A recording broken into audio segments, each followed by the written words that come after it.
இன்றைக்கி ஜவ்வரிசி சேமியா பாயசம் தான் செய்ய போகிறோம். வாங்க எப்படி செய்கிறதுன்னு பார்க்கலாம். அதுக்கு 1/4 கப் ஜவ்வரிசியை நல்லா வாஷ் பண்ணிவிட்டு தண்ணி சேர்த்து நல்லா வேக வச்சுக்கலாம். ஜவ்வரிசி வெந்ததும் அது தனியாக எடுத்து வச்சிடலாம். இப்போது ஒரு பேனில் 2 டேபிள் ஸ்பூன் நெய் சேர்த்துக்கலாம். 1 கப் அளவு சேமியா சேர்த்துக்கலாம். சேமியா சேர்த்து நல்லா கலர் சேஞ்ச் ஆகிற வரைக்கும் நல்லா ஃப்ரை பண்ணிக்கலாம். இந்த அளவு நல்லா ஃப்ரை பண்ணதும் 2 கப் அளவு தண்ணி சேர்த்துக்கலாம். தண்ணி சேர்த்து 5 நிமிஷம் வேக விட்டுக்கலாம். இந்த ஸ்டேஜில் 2 டேபிள் ஸ்பூன் ரவை சேர்த்துக்கலாம். ரவை சேர்த்து ஒரு வாட்டி நல்லா மிக்ஸ் பண்ணிக்கலாம். கூடவே வேக வச்ச ஜவ்வரிசியும் சேர்த்துக்கலாம்.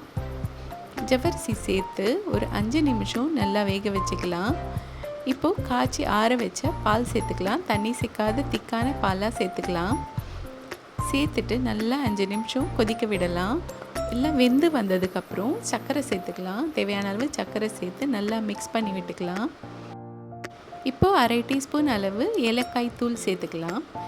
கூடவே நெய்யில் வறுத்த முந்திரி திராட்சை சேர்த்துக்கலாம். அவ்வளோதாங்க, நம்ம சேமியா ஜவ்வரிசி பாயசம் ஈஸி அண்ட் சிம்பிளாக ரெடி ஆகிடுச்சு. கண்டிப்பாக ஒரு வாட்டி ட்ரை பண்ணி பாருங்கள்.